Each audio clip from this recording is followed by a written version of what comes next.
just spent 4 hours recording and it wasn't actually recording. Yay me. Okay, I got paper over here. Okay, so I'm going to go over 5 top things you should teach your new puppy or your new foster dog or your newly adopted rescue dog. Some of the older dogs might know this already, but I think it's the top essential things. I'm going to go over them quite quickly and show you quickly how to do each one. So if you want me to break it down, please just write in the comments or send me a message, whatever, and I can do a full-length video. Jax is sat on my list, so that's not helpful. The first thing I do want you to teach your dogs though is that it's your choice game. I have done a separate video for that. Please go and check that out. So do it's your choice with any dog, no matter the age, breed, anything, just do that first. Okay, but apart from that, we're going to do the top 5. Are you ready? I know it's hot, but you know, we need to gear ourselves up. Yeah? Right, let me load the clicker.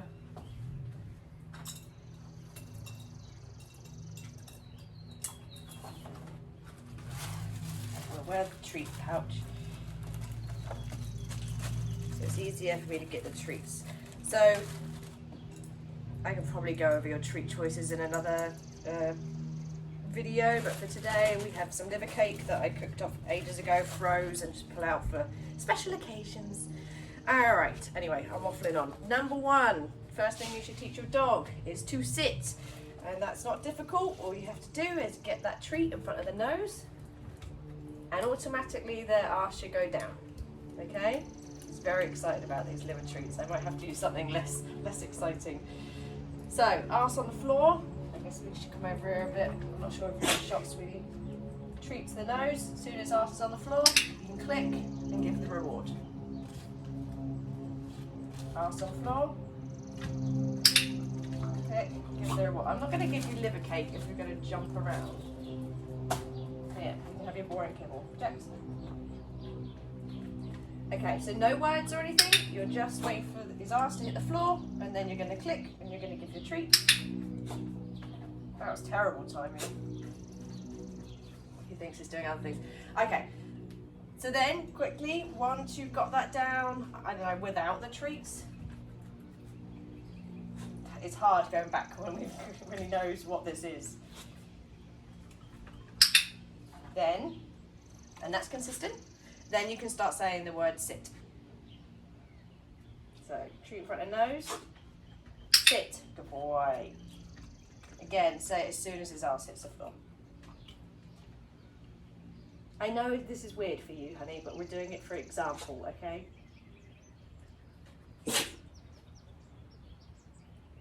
No? You don't even know it on that? Thank you.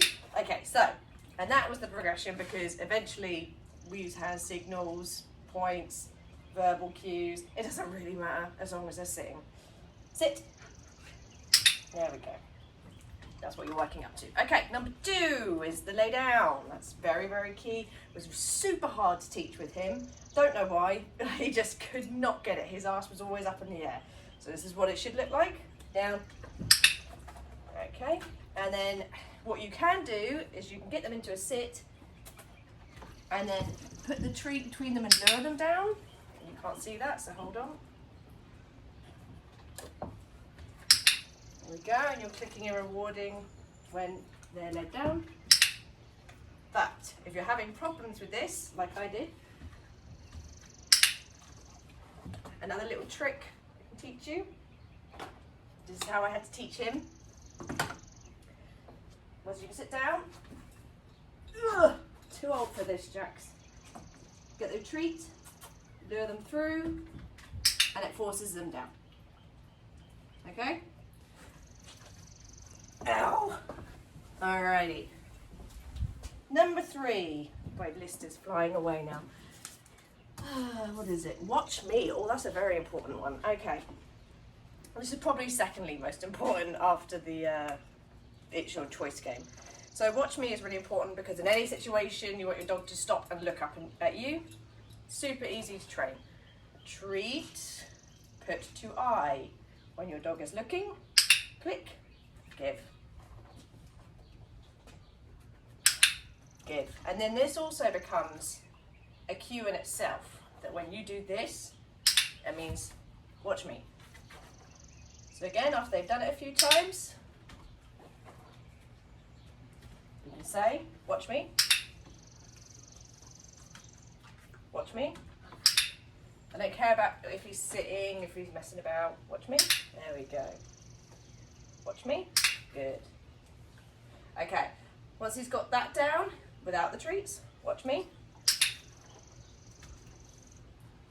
Watch me. That one pinged away. And then it's up to you. You can always do the watch me and use that as your command, or you can no hands, watch me. And as soon as you pay eye contact, look, I'm already like giving extra commands. As soon as they look at your eyes, and you reward.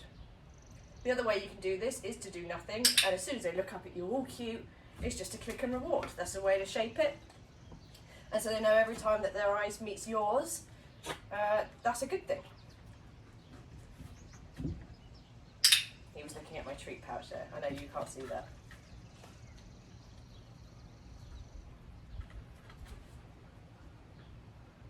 There we go. So as soon as he looks at you, give a treat. Watch me, good boy, good watch. Okay, number 4, stay. Obviously another very key one. You can't start teaching this too early in my opinion.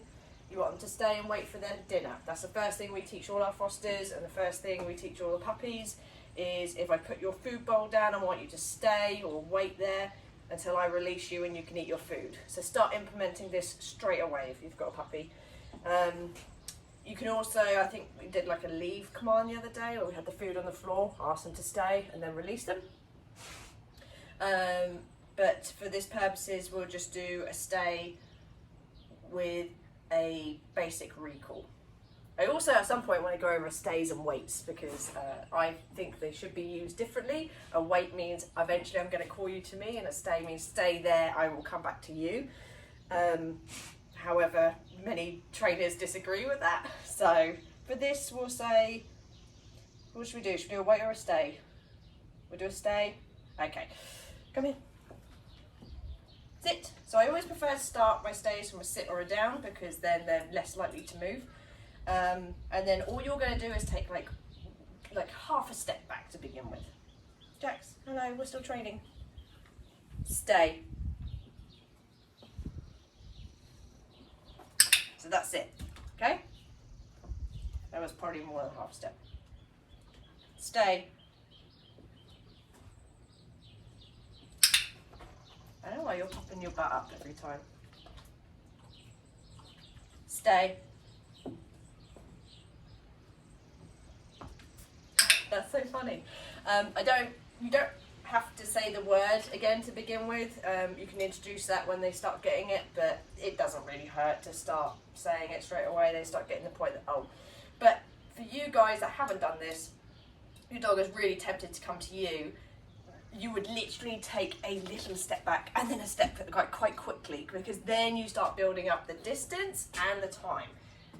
Sit. Stay. My ducks are kicking off about. Okay, so that's what you're working up towards. Just a few seconds. If you want to do extended 2-minute downstays and stuff, great, have fun. But it's not very interesting for the dog, and we're not competing in obedience, so I really don't care. Okay, so then the next one will be our wait. It's for recall. And this is your last one that you have to do. Your 5 things. It's not hard. And I expect them all done by next week. No, I'm joking. Send me them as and when. I love watching your videos of how you're getting on. Are you ready? You want to do a wait? Sit. They're right off the screen here. Wait. Jax, come. Nice. Good boy. Good boy. So you have to get your stay down before you do your wait and recall, obviously. But stop eating the bit of paper, you weirdo. If you have a puppy, the best thing you can do is when they're milling around, just walking about, and you're sat on your sofa watching lost with a glass of wine. I don't know why I said lost. As soon as they look at you, call their name and give them a reward. Okay, always set them up for success. Don't call them when they're looking at, I don't know, their toy over there or engaging in a bone. They're not going to come to you. So set them up for success 100% at this point, especially if they're young. Really get that down. But yeah, that's pretty much it. Did I do it in under 10 minutes? Oh, kind of. Might have to just cut some of this waffling out. But yeah, 5 top things. Have fun.